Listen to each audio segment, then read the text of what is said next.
এই বিজয় হবে সেই ছাত্র জনতার। এই হুমকি আর অবৈধ টাকার মোকাবেলা করে আমার কাহারুরান্দি গ্রামে আপামর জনতা দাঁড়িপাল্লাকে বিপুল ভোটে বিজয়ী করবে ইনশাআল্লাহ।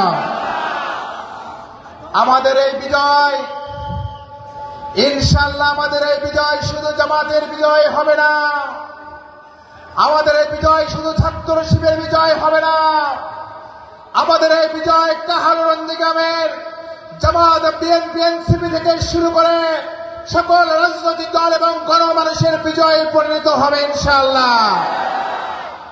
আমাকে অনেক বিএনপি নেতা কর্মীরা ভাইরা বলেন, ফয়সাল ভাই আপনাকে বিজয়ী হওয়া দরকার, অন্তত কাহারুরান্দি গ্রামে বিএনপিকে বাঁচানোর জন্য হলো আপনার বিজয়ী হওয়া দরকার।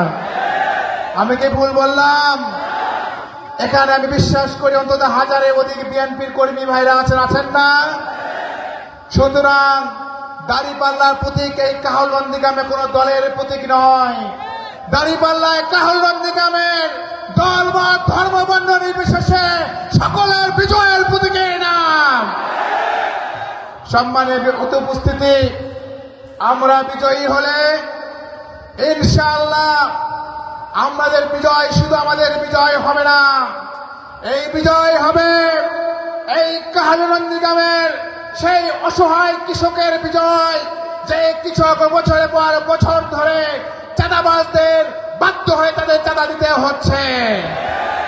আমাদের বিজয় হলে এই বিজয় হবে সেই শিক্ষকদের, যে শিক্ষকরা বছরের পর বছর ধরে তথাকথিত অশিক্ষিত, স্বল্প শিক্ষিত ম্যানেজিং কমিটির দ্বারা বেশিরভাগ জায়গায় নির্যাতিত হচ্ছে। আমরা বিজয়ী হলে এই বিজয় হবে সেই ছাত্র জনতার, যে ছাত্র জনতার যুবকেরা রক্ত দিয়ে জুলাই আন্দোলন করে বাংলাদেশকে ফিরে এনেছিল, সেই অবিশ্বাসহীন বাংলাদেশকে আমরা কাহারুরান্দি গ্রামে তৈরি করবো ইনশাআল্লাহ।